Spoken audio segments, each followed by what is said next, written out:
that stigma exists. Even before, right, 26, I did 24. Yep. This person you're talking about, Kenny, he did 30 years ago. Yeah.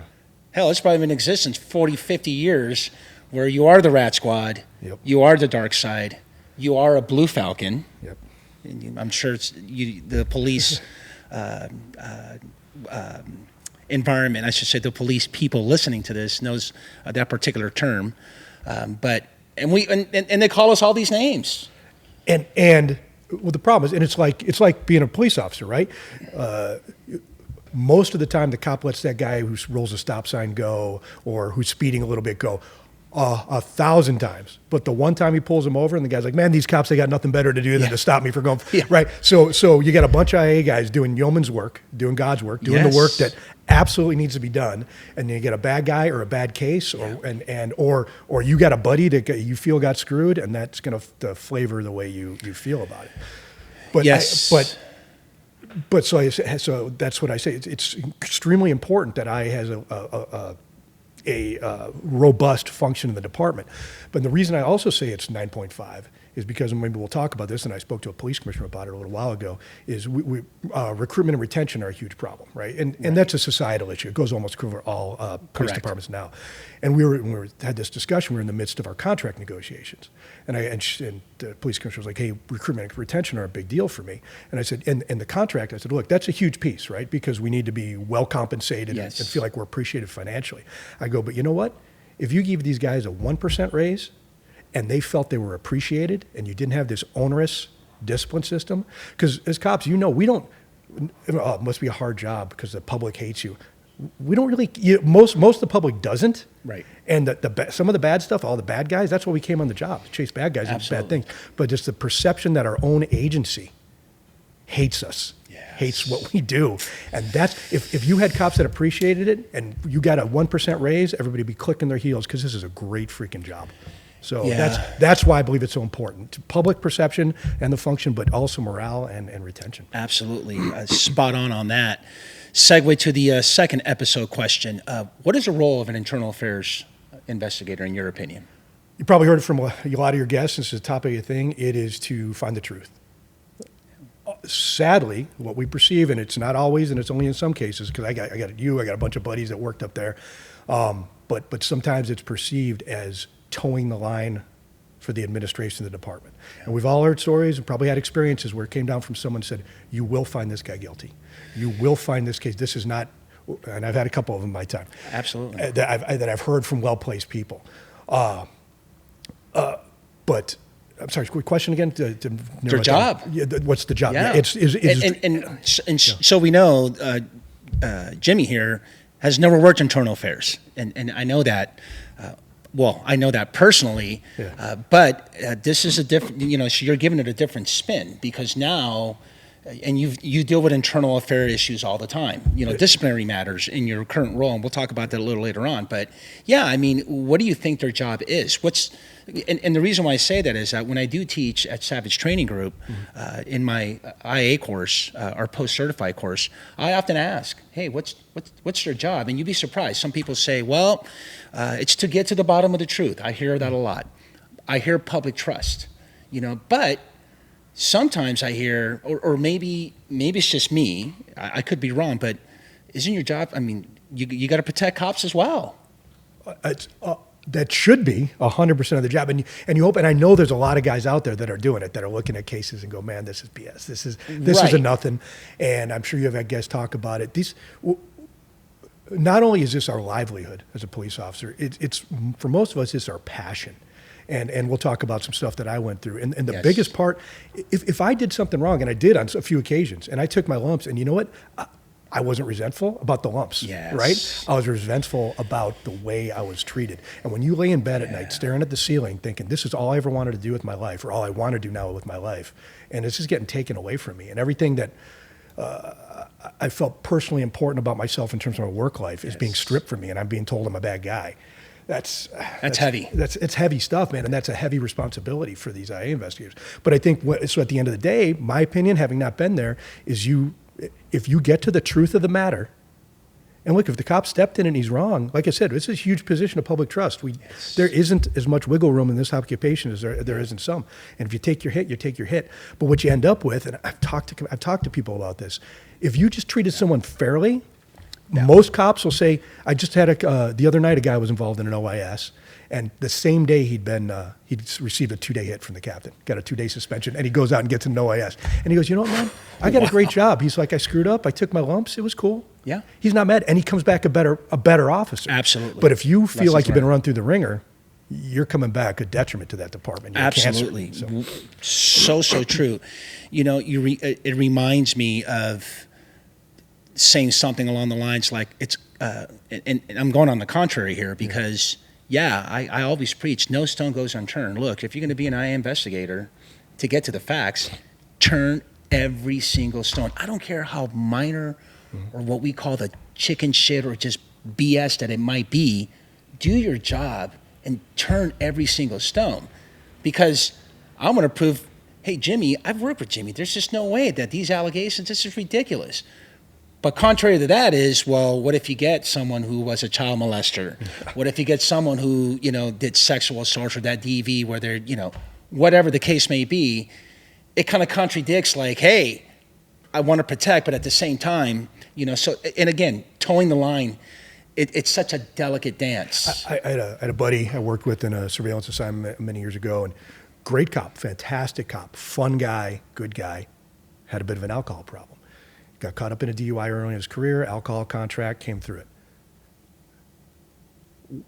Working my unit, took home a car that wasn't a take-home car, went to a Dodger game, got a DUI in his take-home car. The department saved him, brought him back to a division, he was good, got a 3rd DUI. And I told him, bro, I love you. I'll have your back every day. We can go through that door together any day of the week. You call me anytime, I'll bury the body with you. But man, it's time to go. You know what I mean? Yeah. If you can't carry the responsibility of this job, it's time to go. I love you, but it's time to go. Yeah, no, absolutely. Where's self-accountability in that part, right? Because exactly. I'm here to help you, but you need to learn from these lessons. And apparently in that particular incident, wasn't able to, and that's fine. Yeah. Okay, Jimbo, let's take a trip down memory lane. I always say it kind of wrong sometimes. LAPD, 26 years and change. You and I worked Foothill Division. Many years ago. You were I'm taking you back to 1999 when I was fresh right off the academy. I was on probation. We're going to touch on that because what I do remember is that you were full of smiles, super good energy. You had a partner that was a comedian. I remember him. Yes. Such a good dude. And both of you guys just, believe it or not, it kind of inspired me or reflected so positive. Like, you know what? I can't wait to get off probation so I can be like them and have fun, because that's what this is really all about, considering we see the worst that God has to offer, as I always say. And then you ended up in Metro, your last assignment before your current assignment as a union representative. Kind of fill in a little bit of that memory lane for me, and anything that stands out that we can learn from. So I'll do the CV, the quick CV. Actually, I did and then we'll talk about why some discipline issues is, which is the kind of point of where we're going with this podcast, why it led me down certain paths. But actually, I started my first couple of years in law enforcement. I was a federal correctional officer at MDCLA right downtown. So wow, I didn't know that. Got to work. I was there when they did the first Mexican Mafia RICO case. So you had the top 17 shot callers in MA. It was actually a pretty cool experience. Horrible job. Pays horrible. Uniforms horrible. It's a dark underbelly of law enforcement, but great learning experience, man, because you just live 8 hours a day with these guys. You talk to them, and you really. That's why I think sometimes deputies, when they've worked the jails, come out to the street first. They've got some scars from the jails, but they've also got some knowledge. I'm a suburban white kid from northwest suburbs of Chicago.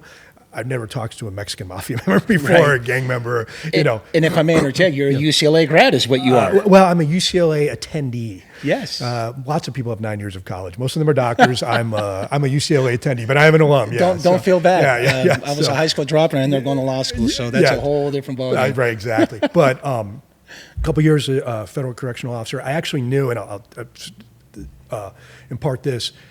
My journey there into law enforcement, just real quick, was I was at UCLA in a fraternity, breaking bottles, getting into fights, having a good time. First Gulf War kicked off. And I was like, man, there's kids younger than me, and they're out there fighting, and I'm breaking bottles, getting into fights, having a good time at a fraternity, barely going to class. So I walked into a Marine recruiting station, enlisted in the Marine Corps, in the reserves, and joined the PLC program at UCLA, which was like an upperclassman officer feeder program. Okay. Shortly after the war ended, so it was like, it was a 2-week war. Didn't get my war that time. So and then I realized, being enlisted, I realized that, and this is how my career has gone as well. I'm like, the officer route isn't for me, man. I'm kind of a knuckle dragger. This is actually what I like to do. So I was staying in the Marine Corps. How it led to law enforcement, a buddy of mine from my unit was a reserve LAPD guy. And he's like, dude, it's cool, man. You get to carry a gun and be a cop for a little while. It's like pretty awesome. I'm like, huh. He's like, go to the meeting. So I go to it was just a hiring orientation meeting. It was for active and reserve. It was at the academy in an old trailer at the time. And you filled out an interest card, a literal card. I don't know if when you came on, it was like a note card.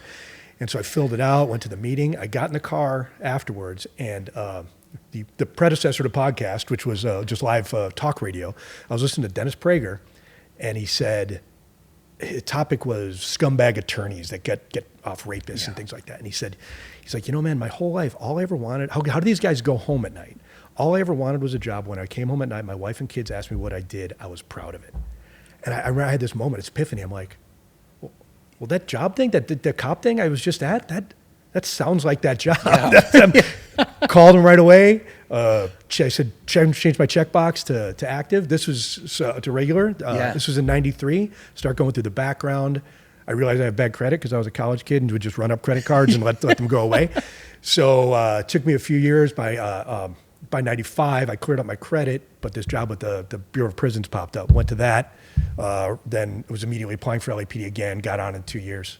Actually, I wasn't immediately applying. Took only a year for me to get on LAPD once I started applying. And so that was my route there. Foothill Division probation, as we'll discuss, kidnapped somebody, can't prove that, but that was the allegation. I ended up staying at Foothill Division. In LAPD, for those that don't know, we do something we call wheel. Correct. Right, where after you finish your probation, you put in a wish list, you hardly ever get it, and then you get sent out to another division after your probation. Right? Absolutely. You get transferred out at the 1 year mark, supposedly, right? Yeah. Sometimes it's a little longer, but at the 1 year mark, you wheel out, you transfer to another division.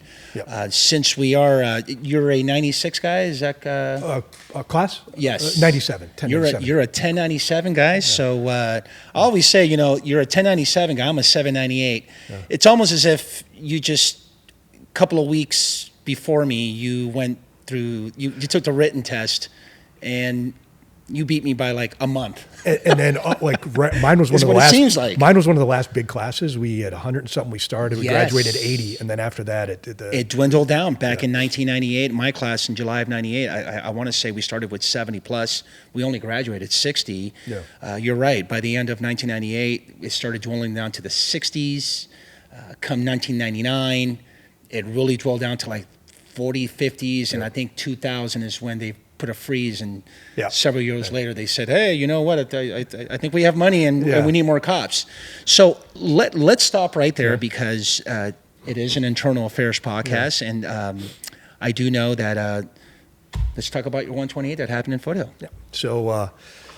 So I always say that the few guys, I know some of your other podcast guests who I was a partner of partner one for many years. The guys that had a couple years on us, maybe 2-3 years, the young cops. I was like, I blame you for all my problems because you taught me how to do police work this way, right? So there was. Go on. To your point. Yeah. And I say this a lot.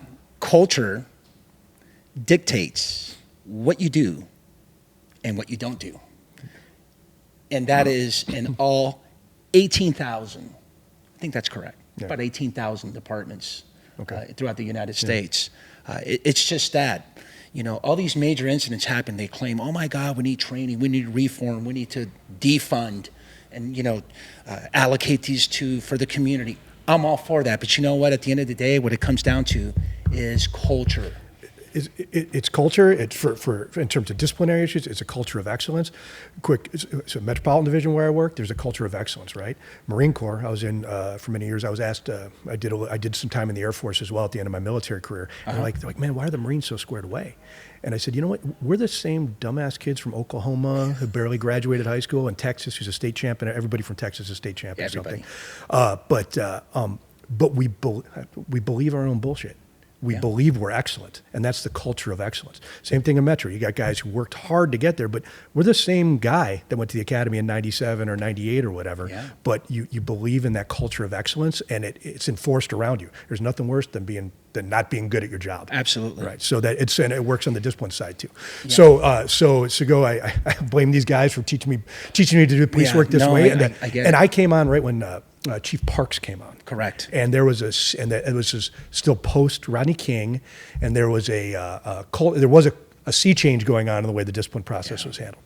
Long story short, I'm on my last week of probation. My partner, who had 10 months on me, 10 deployment periods on me, so we're both young, stupid cops. Jam a guy coming out of a dope house. Pretty sure he swallowed on us when we stopped him. He's clearly intoxicated. He's clearly high. We jam him up. He's like, man, I'm like, you swallowed. You don't have anything. We're like, and this is again, this is how I was taught. I'm not blaming these guys because I was a grown man. I was a 30-year-old man when I came on the job. But me and you both. Yeah, but we said, all right, man, you want to go to jail tonight? Because you're going to go to jail tonight, or you could give us something. And I thought we were Starsky and Hutch. I was a 9-month cop. I had absolutely no idea what I was doing, but I was going to turn a snitch, right? I had no freaking idea. So he's like, okay. He's like, I got to go to work Monday. I'm like, all right, let's go. We throw him in the car, drive him to the projects a little bit. He's pointing out locations where he buys, but we wouldn't know what to do. I honestly wouldn't have known what to do with it had he given me Pablo Escobar. I wouldn't have any idea. We're like, okay, man. So we don't want to drop him off in front of the projects, right? Get out of the police car and say, hi, buddy, which was something that many, many years ago people used to do. Of course. Drive him around the corner, search him one more time, drop him off, and kick him out of the car. Have a good night. My log at the end of the night, I'll touch on the log issue later, but we go in at the end of the night, hand in our arrest, our field interview cards. Right. Next day I come into work, I'm carrying my war bag like a good P1, and there's a black and white in the parking lot with crime scene tape and fingerprint dust all over it. And I'm like, man, someone really screwed up. So I'm walking in, and Lieutenant Allen pulls me aside. He goes, hey, come here. He goes, you're screwed. Guy came in, said you and Dave put the boots to him last night. I'm like, this lieutenant denied saying the term "put the boots" in the Board of Rights, which is an issue. But that's a term we know, right? Yes. Yeah. So turned out the guy, long story short, he was a undocumented illegal. He'd been in state prison twice. He was a serial complainer. He had 12 complaints against officers at that point. But he walked into the station that morning, like after we had gone in to watch. And now you have to remember, too, this was Foothill Division. This was the division that turned away the Rodney King videotape, which led to it becoming such that to get out of my station, right? So Foothill, and a guy who had just worked IA, was a sergeant, took the complaint, put him in the car, drove him around. And I always just say, we ended up getting in big trouble. I ended up taking a hefty suspension on that, and I'll get to that. But if the guy would have just told the truth, I might have been in more trouble, right? Because we cut corners all over the place. But he made up this story that we beat him, stole his money. It just clearly exaggerated stuff. So immediately, I'm sent to the kit room. They serve a search warrant on my locker. I think I still have the boots somewhere with the internal affairs investigator in liquid paper with his initials in it. Ultimately sent home, relieved of duty. That's what they call it, without pay, while the investigation goes through. Long process, and we can touch on this, but I always say it's the penalty often comes out just as it should have. And in my last case, which we'll talk about, it came out the way it's supposed to. Correct. But it's the process that's the penalty. And if I may intervene, there is you're at home. What's that like? So, and this is the time too. Remember now, opportunities for police officers to work when relieved or off duty is great, right? We've got a lot of personal security stuff, protection stuff. There's great employment opportunities. I was a 7-year college student with no degree who just wanted to be a cop, and they were gonna, and I was in great risk of being terminated if not being filed on. And I remember just laying in bed staring at the ceiling like, man, I'm 30 years old, and this comes to an end. What am I gonna do? Yeah. Like this is all I want. You know what I mean? This is all I want to do. And I guarantee you, and all these guys that go through this, and you know this, it takes years off their life, 100%. The stress, the cortisol levels, I didn't sleep. And then scrambling to get little jobs just to pay the bills. And at the time, you're making $9 an hour. Yes. But, yes. But so, but I'll tell you though, and I'll tell you about culture. Stories are popping up now. I haven't talked about this stuff in years. I'm working as a security guard at University Gardens, which is a housing project in Southwest, a gang-infested housing project. And what they do is they take a off-duty or in trouble cop, and they'd pair him with a security guard. We'd walk the complex. Well, the security guard I'm paired with gets in a fight with some kid, ends up putting handcuffs on him that are these crappy handcuffs. We have to get bolt cutters to cut him off. The mom goes to Southwest Station, makes a complaint. Legendary that these two security guards beat up their son. I didn't ever touch the kid. Is legendary senior lead officer Randy Cochran from Southwest shows up, and he says, I tell him, hey sir, here's my situation. I'm an LAPD guy relieved of duty. You know what I mean? Like, right. He goes, look, man. He goes, I'm going to clean this up. Don't worry about it. He's like, meet me at Dodger Stadium tomorrow at 3:00. I got a better job for you. Show up at Dodger Stadium. No game. There's at the time, there was a big crew of guys that worked off-duty, plain clothes. What we did was escort the money for the concession stands. Yes. And these were all guys. Some of these guys came out of the '60s. They were in the Watts riots. Wasn't much money. It was a bunch of old cops that like to hang out, see a baseball game, flirt with the girls, and have a good time. But man, I tell them my story. All these old timers, and the guy who ran the gig, this guy Jeff Fridrizi, he's passed away. He goes, all right, man. He pulls out the schedule and he's like, okay, Tom, you're giving Jim your Tuesday. They gave me every baseball game and every football game for me to handle, and just like that. I said, man, I go, hey sir, I'm just this boot who's in trouble, man. I don't know. How do I thank you? He goes, look, this is LAPD. It's just the way we handle things. We take care of people. Yeah. What I want you to do, the way you pay me back, is when you get the opportunity to help a cop who's in trouble, you help that cop that's in trouble. And that was like, man, that was so the culture. That's the culture I wanted part of. Of course, absolutely. So that was, so continuing. With this, we got directed to a Board of Rights. Yes. And you went through the entire hearing. Yes. What was that like? So I had a legendary attorney, Daryl Munger. Okay. Yeah, tell you a funny story here, and this is probably educational to any young cops that are watching this. Daryl Munger was an LAPD guy who ended up getting in some trouble, became an attorney though, and then became a legendary attorney. He represented for the state case against the county case against Kuhn and Powell and the Rodney King. The Rodney King incident. Guy was a little short guy, white hair, steely blue eyes, and we go and sit in his office the first time we get him as attorney. He says, I was like, tell us what happened. So we tell him our bullshit story, right? What we thought cleaned it up and made it sound good. And he goes, it's okay to swear on the use language. Is it okay to use language? Of course, yeah. He said, he goes, okay. He goes, I hope you get that out of your system. Don't ever fucking lie to me again. I'm your attorney. Now tell me what the fuck happened. And we're like, oh, okay. So we did. So that's your attorney, right? You know, he needs to know everything. Go to the Board of Rights. It was in the Bradbury building, which was a beautiful building. Yeah. With so much. Fifth floor. Yeah. You know what we used to call the fifth floor? What's that? We used to call it get the oven. Oh yeah, get the oven ready. It was hot. Get it? It's oven. It was featured in the movie Blade Runner. Yes. Yeah, a beautiful. Great movie. But so it's this beautiful building where you'd go and stress out. But I was boardroom number one. I hit that 3 times. Ready. But anyway, so you're. I'm sure you've discussed it on your show before. But an LAPD Board of Rights, it's a trial board, and at the time, 2 command staff and a civilian would sit on the board, appointed Correct. Civilian. And you are on trial. You've got an attorney. The department has an advocate, which I know you sat in that seat, who's essentially a prosecuting attorney. Yes. And you got 3 judges. You got a court reporter, and it follows. I mean, the rules of evidence are different, but it's you are on trial as a defendant. Absolutely, it's a full. I keep telling people, you know what? That's trial advocacy. Moot court at its best. Phenomenal experience for an attorney, right? Oh gosh, yeah. That's what got me to to where I want to be and where I'm at. Where I've done both sides. Where I defend cops and for our agency though, so we're I think maybe alone as an agency that the chief cannot just terminate you. That is true. Yeah. So we're the only agency in the entire nation that has this particular process. Only because, and someone out there who's listening can correct me if I'm wrong, is back when I want to say, was it Parker?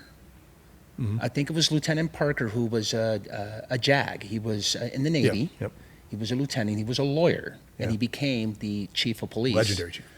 Legendary chief of police in the 60s, right when there was the biggest corruption Yes. of any department. If Yes. you have watched the movie LA Confidential, I suggest that you watch it. Great movie. It's just, I mean, to the point where he said, you know what?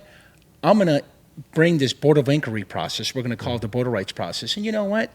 I'm going to have our peers, Yes. as fair as possible, to have it out.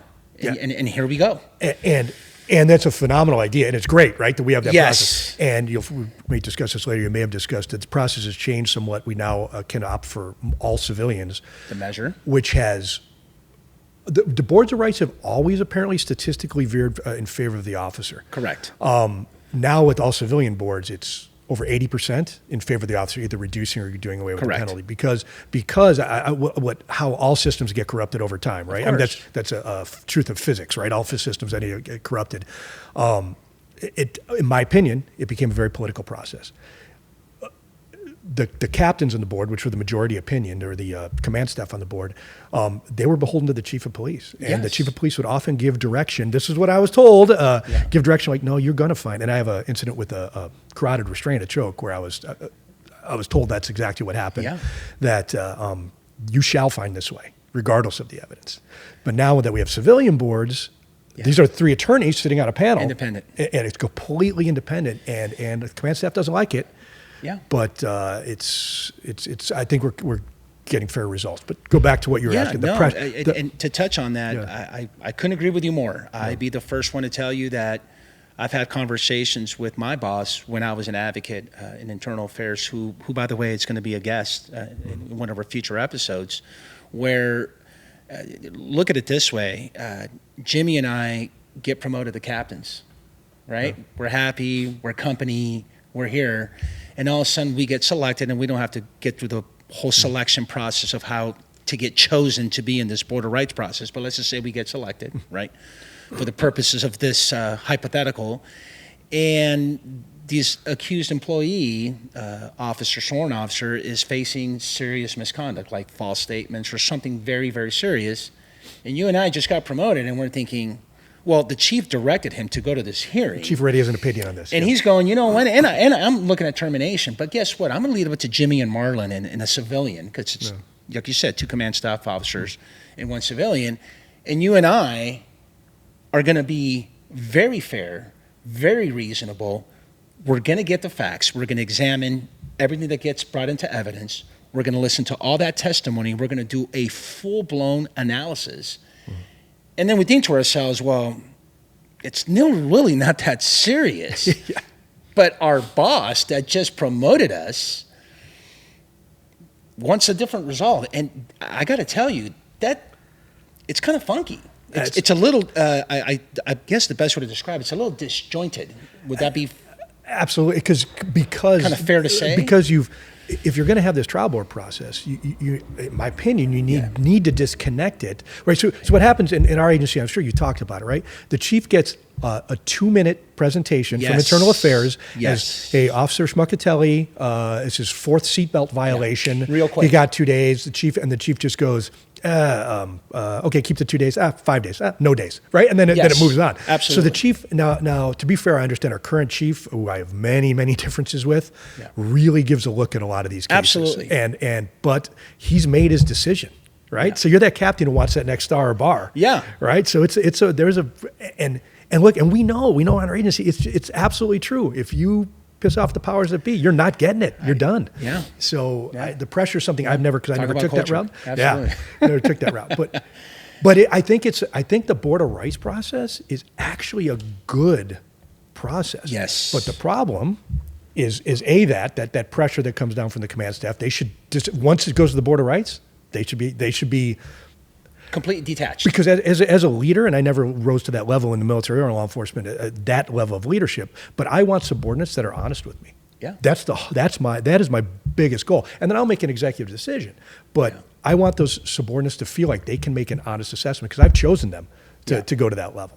But the process, the Board of Rights is a great idea. It's the process that's a penalty. You can get guys, there's guys from, believe you've discussed on another podcast, an incident that happened at Metro with some field interview cards. Yeah. There's guys that have been at home for 4 years. Yes. And haven't even been charged. by the department, because there's a criminal case, there's reasons for Yes, that. absolutely. But there's guys for real minor things that are sitting at home for a year, Absolutely. waiting for a board date. Yeah. And it's the process that's the totally. penalty. So here we are at this Board of Rights. I did ask you, what was that like, being home waiting for it? You waited, about 8 months, a year? Yeah, close about to that. something Yeah, like close that. to a year. Yeah. And let's get some lessons learned. So we went there. You did it. And I suppose, what was the outcome? And what can we get? What lessons can we learn out of that incident? So I'll tell you a big lesson I learned from it. It took forward definitely my career. So for I took a 22-day suspension for. What was the allegation? So the allegation was kidnapping. It was kidnapping, robbery, use of force. It was use of force allegation because he made all these allegations. Correct. And the guy came in. They flew him in from state prison, from Ironwood State Prison. Okay. I remember one of Munger's greatest lines was and he'd been deported now 3 times and returned, and he's saying in Spanish, even though he spoke English, he was pretending he didn't. But he had said that he after this incident, he lived in L.A. but worked in the Valley, but couldn't. His friends wouldn't drive him anymore because they thought the police were after him. And Daryl's interviewing me. He says, "So you made it back from Mexico to L.A. 3 times, but you couldn't figure out how to get from downtown L.A. to San Fernando." So Munger was sharp. But I took at the end I took a 22-day suspension for unnecessarily extending a lawful detention. Okay. I don't even know if that's technically but what they said was we had him. It's We knew fancy. we could either we should have arrested him because he was under the influence. Yeah. But if not, we should have released him at scene. Yeah, it's a fancy way of saying, you know what, look, you kind of held on to this guy too long. You couldn't really figure out what you had. So you know what, we're kind of jam you up about that. And exactly. And you know what? I think the penalty was a little heavy, 22 days for a first offense, although I was young. Although I wasn't even really mad at that. I mean, I got it. And I wasn't mad at this first board because so a couple things, a couple lessons learned out of it was one of the allegations was failure to give a business card, right? On our agency, you have to give a business card. I had someone advise me in a prominent position to advise me, just tell them you gave them a business card. They don't know, right? Just tell them. And I remember looking at that guy going, dude, I threw him in a car, drove him around, had a sloppy log, right? I just refilled the log at the end of the night. Didn't remember his name, They know I didn't give him a business card. Yeah. Now I'm going to look like a freaking liar. And the Yes. credibility is all I have here, Yes. right? This is all I have. It's your credibility against. Yeah. So at the end of the board, Dan Koenig was the chair of the board, a great commander, LAPD, a good street cop apparently back in the day. And he said, the reason we're not firing you is because of your integrity and honesty. He said, there were things the board would not have known absent your admissions to it. And if we had felt you were lying, we would have fired you. And I was like, man, that. so It works. guys out there, like, look, if you got a body buried I was telling you, if you got a body buried in the backyard, you know what I mean? Yeah. Roll the dice, don't tell them about it, right? I mean, that's it. That's heavy. That's heavy. But guys, as you know, I'm sure you've discussed in your podcast, if you get caught up with that false and misleading statement and you look like a liar, you're done, man. I'd get it because as a cop, you can't be a liar. And now, of course, laws you have in California, you're done. You can't even testify in court if you ever get found being a liar, right? And Senate Bill too. Yeah, right. So 100% lesson learned out of that was, I stepped in it. And you moved Tell them on. the truth. Tell them why I'm going to be better for it afterwards. Yeah. And I took my hit. 22 days sucked, but I, honest to God, I'm not just saying this because I'm not in a promotional interview. I'm at the very, very, very end of my career. Yes. In a position I'm in, I don't have to tell any lies. Man, that integrity is all you got at the end of the day. So self accountability goes a long way, my friend. I totally get that. Here we are. Fast forward, that happened in '99, so I'm sure your board was somewhere in 2000. Yep. And we fast forward to what, 2017, 18, 19, or? Well, give a quick one, another quick one. I know we're not going long here, but I have some interesting stuff. Yes, please. I actually was in the Marine Corps. I deployed to Iraq during that period. Okay. I was gone for a few years. Came back to Foothill Division. I never left. I finished probation and stayed at Foothill as a P2, which is very unusual because my board. I would have been terminated as a probationer, but I was in my last week. By the time the complaint actually hit, I was a P2. So then I got the protection of the department, right? Yes. So I got lucky. Yeah, I got to keep being vested. You're So vested. I got lucky. I ended up deploying. I came back. I was still at Foothill Division. Ended up working a little special problems unit, SPU unit. We call it plain clothes. We come into work. lieutenant, the same guy that pulled me aside and said I put the boots to somebody, says, hey, we got, it wasn't crashed again. It was gangs again. It started being gangs, not crash anymore. Gangs is up on the rock in Tahunga. They got a known Tunerville third striker he's got a G-Ride, stolen car in front of his pad. Want you guys to set up on it. Gang guys will set up and they'll take him down when he comes out and drives.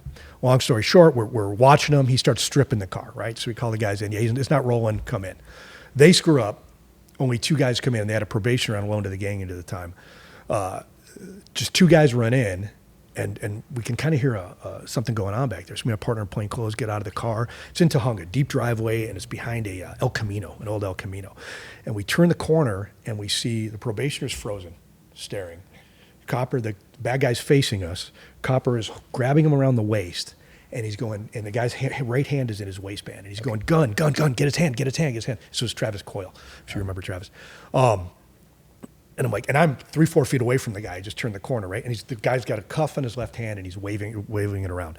So I'm like, shoot, I can't shoot him because my background, my partner, of course, Coyle's right behind him, right? So like, I holster up, and my thought was I'm going to sweep him to the ground and pin him on the gun, and we can control it. But we end up fighting each other, right? The guy's still up. At this point, my partner comes around the corner. The guy takes his other hand, goes into his waistband, right? Like, shoot. Goes for his hand, starts punching him in the face. Gun, get his hands. I'm like, shoot, man, we're not getting him down. Put on a carotid restraint. I'm a wrestler and jiu-jitsu guy. I'm pretty good at it. You know what I mean? Okay. Boom, he goes down. He's out, right? Then this point, everybody's piling on. He's out. No gun. Go in the waistband, no gun. Now, I should have prefaced it. When we got there, the lieutenant said, hey, third striker, he's always strapped. He carries in his waistband. Right. Facts known at the time. Talk to the gang cops. Hey, third striker, he carries, right? In his waistband. On my mother's grave, those are the exact words. That's right. And so guys are, I'm going to be honest, I'm the point of my career, guys are like, dude, put a screwdriver in his hand. I'm like, no, bro, we're good. We had the guy was acting, as it turned out later, he was high. He had tossed his gun the week before, running from the police. Okay. He was going for his gun. He just didn't have it. He forgot that he didn't have it. Got it. So 100% he was going for his gun. But I'm like, no, man, we're straight. We're good. We're gold, right? Yeah. On a LAPD, ridiculously, they consider a carotid restraint or a chokehold, they consider it a lethal use of force. If that's true, then every night in jiu-jitsu, I'm committing attempted homicide and getting it committed. You're committing critical incidents every night. So, but at any rate, they come and they handle it like a shooting.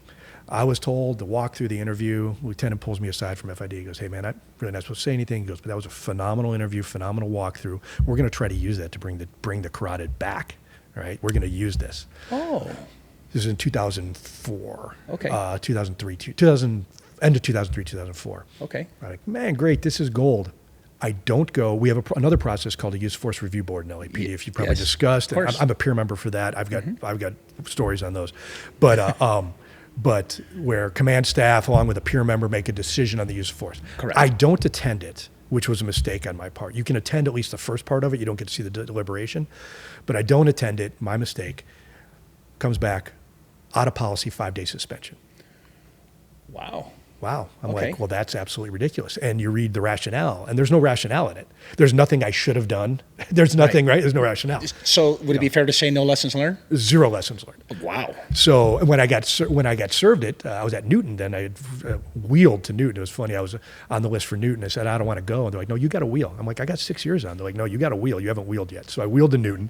The captain there, a guy since passed away, good guy. He goes, he serves me the days. I go, yeah, I'm taking it to a board. And he's like, oh, okay, good. He's like, would you do it again? I go, I mean, hindsight being 20/20 here, of course not. The guy didn't have a gun, right? I wouldn't have done it. But based on Graham versus Connor, my knowledge of the time and my experience and training, I will do it every day, all day. I don't care about the 5-day suspension. I'll do it tonight if I go out there because I believe 100% I'm in the right. Take it to a board of rights. The advocate goes, hey man, look. He goes, if you were in Newport Beach, you'd be getting a medal. You're an LAPD. You're going to a board. So he's like, that's what we do. He goes, I'm just gonna do my case. Right? Yeah. So do a case. We asked for a directed verdict, which is something we don't have to put on a defense because he put on all our witnesses and all the coppers came in and said, you saved his life. The advocate said that. So is it fair to say that Officer Zourek saved his life? He said, we would have shot him. So Zourek saved his life by choking him, right? I'm like, fantastic, man. We're high-fiving. We're in the advocate. We're standing in the hallway. We're chatting. It's all very, very collegial. the chair of the board, who I won't mention his name because he's still a widely respected guy, but I wouldn't PM him if he was on fire. Let's just say that. He 5-day suspension, guilty, and he stands up. He goes, "This is off the record. You know, officer, I've taken a few lumps myself, and you're obviously a dedicated and fine officer. You're a credit to this department. I hope this doesn't spoil your enthusiasm for the job." And walks over and shakes my hand, and I'm like, "Well, it did." The court reporter pulls me in the hallway afterwards, and she was the wife of a lieutenant, actually, but she says, "I'm not supposed to say anything, but that's ridiculous." Yeah. So absolutely. So to finish that up, the league, the union, I go to them after the board. They take it on a writ of mandate across the street. They call it Superior Court. They file an appeal. I won that, and it was a very strong. The judge said, in most cases, administrative matters, a lot of leeway is given to the department. However, in this case, not only did all the information the department provided, not only did none of the information provide support the officer's guilt, all supported the officer's innocence. Yeah. So apparently that was a big rebuke. So which goes to what they analyze as abusive discretion, if you remember that term, right? Yes. So the judge basically feels that they abuse the discretion of this type of penalty. Considering all the evidence and all the testimony that got brought to a board. You know, that kind of sucks. It's kind of like the board member that comes up to you and says, "Hey, it's self-serving. Look at what happened to me, but I hope that it doesn't affect your career. Yeah. Good, and this guy, good job, but it happened to me, but you have to." And he was a deputy chief, a legendary deputy chief who went on to be a chief at other agencies. Yeah. The guy had nothing to lose. He could have told anybody. He ended up retiring 2 years later. So but that was, so again, like I said, at the end of the process, the very end, the right result was achieved. Yeah. The process was the penalty. Yeah, absolutely. That took us a year and a half. It drags on, man. And subsequent to that, on my teams, which is our report. Your jacket, your folder. jacket. It is, by law, it is supposed to be removed, right? But they still have the incident. So it's categorical use of force, use of carotid restraint, and no disposition. So anytime I went to an interview after that, they're like, "You choked someone in 2004 and they're still working on it? Like, what happened?" So I still have to explain it. But I used it as, again, to younger officers out there. I was in the right, 100% in the right. I can explain it, and I used it as a strength. I did talk about it at every promotional interview. I would talk about it. Absolutely. You know what? Whenever you have something that you can learn lessons, or I always tell this to young officers. They used to always tell me, "Hey, Sarge, can you help me out with an internal? A promotional interview or something like that." And I ask them, they're like, "Well, I took a hit. I had an IA or whatever." You know what? Talk about it. Talk about it, and let them know how much growth and how better of a field training officer you're going to be, how better of a lieutenant or a sergeant you're going to be. How you're going to bring that experience. And I did. You bring those experiences to the younger guys or your peers, and you tell them, "Hey, here's what I went through. Here's how you avoid this. Here's the right course to take." You become, and if the department, talking about the importance of internal affairs, if these things were handled what we perceived as fairly, expeditiously, most guys would take their hits and make it a positive, man. Absolutely. And you wouldn't have bitter cops. So. Right. So for the purposes of time, I'm sorry, because you and I we could go talk forever, man. We'll get to the end of this story. Yeah. Let me just kind of touch on. We had a prior guest, Brian Bixler, who is a dear friend of both of ours. He did touch on an incident that happened when he was a commanding officer regarding this FI scandal. Just kind of give us a highlights, because I believe it was you that he was actually referring to. I know he kind of touched on it. He didn't get into it. And if you can just kind of give us. Well, so the FI incident was not actually, it was another incident. Right. It's really silly. And so Brian and I, going back, we're friends. We're personal friends. He ended up becoming my commanding officer. His brother, that I believe he discussed, Eric, him and I were partners for many years in Foothill. Great guy. So we're close. So my incident, so anyway, long story short, cut my career. I did a lot of years in tactical surveillance work. I had a great career. Real quick, what I took out, I said, "Hey, I still want to go to Metro, man, after all these beefs. How do I get there?" And they're like, "Don't be bitter. Don't put your head down. Work hard, and they'll forgive you." Well, it took them like 15 years to forgive me. I took 49 P3 orals, was number one on almost all of them. Was told I actually was offered the job and then told it was taken away by Bureau. Took 8 Metro PFQs before I finally made it. And the last one, I went to ERG, Employee Relations Group, and I said, "Hey, it's now been 15 years. I haven't had a complaint since, a sustained complaint since. I've worked the field the entire time. When's enough's enough?" And a guy, Commander Blake, who sadly is ill, he's like, you're right, enough's enough. Let me fix this. I was in Metro the next Good for a you. few months later. Good for you. So anyway, I made it to Metropolitan Division. That was my goal. I ended up making it to a P3+1, which in Metro is an assistant squad leader. So actually a pretty honor position. You really run all the details. You make all the planning. The sergeants just supervise and overall oversee it. But you're the guy that puts it all together. So it's a really it's a good position to be. Yes. It was a goal. It's a career goal. So I'm real proud of. End up going to a tactical surveillance unit out of the division. Which is my kind of bread and butter, which I really enjoy, on an off-duty text thread. So it's a little group of 13 guys. I make a political joke, and I don't even know if I'll go into it, but it was found to not be offensive, right? It was a political joke at the expense of one of the political parties. Guy in the unit didn't like me. He made a complaint regarding it, and my opinion is he just wanted me out of the unit. Right. It's personal. It's personal. Got to Brian, Captain Bixler. He said, hey, can we talk about this? Let's just, ombudsman process. Yeah. Can we just sit down? Let's try to resolve this conflict. Let's resolve it. It's actually in a special order by the department. We need to do Yes. this. You should pursue this. Sit down and talk about it. I am 100% sure, Brian's 100% sure that we would resolve this issue right there. Hey, buddy, if I said something, it was not my intention, but it doesn't matter. You're my partner. You're my brother. I'm buying dinner all week long, not and coerced together. yeah, let's do it, man. It's passed. 100%, we would have been through it. I would have stepped aside from the unit, went to bureau. A commanding officer who has since now been sent home as well for a scandal, which karma's a bitch. Said nope, no ombudsman. End of the day, 22-day suspension, administrative transfer, no public contact, and downgrade. Wow. And I hadn't had a sustained complaint since 1999. Wow. So and the result was? So the result was After after many years? and I will say you're one of your prior guests, he's a good guy.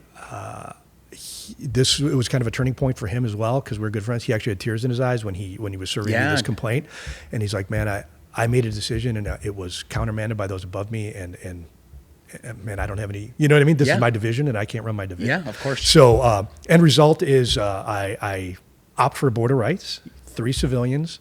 It was a pleasure to go to the border rights because it was so ridiculous. I will say the advocates, and I've dealt with some good ones, and this guy, not a bad guy, but man, he was grasping at straws. He's bringing in articles from Wired magazine as to why it's part of the social media. Text is social media. He wasn't trying to get the truth. He was trying to win the case. Desperate measures. Which is so. Anyway, the board at the very end, not guilty. They said, I hope you get everything back. We need you out there. That's what the board said. Clearly not guilty. It was ridiculous. It wasn't in violation of any policy. Clearly, there was no policy to be in violation of.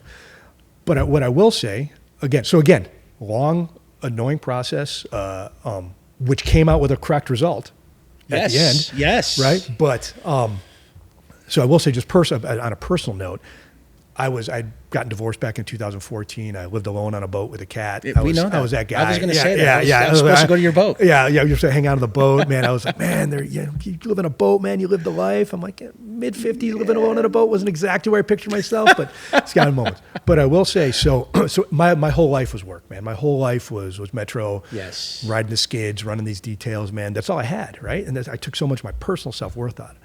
They freaking pulled that rug out from under me immediately. Yeah. Took away everything that I'd worked for. And I'm alone, right? I'm like, shit.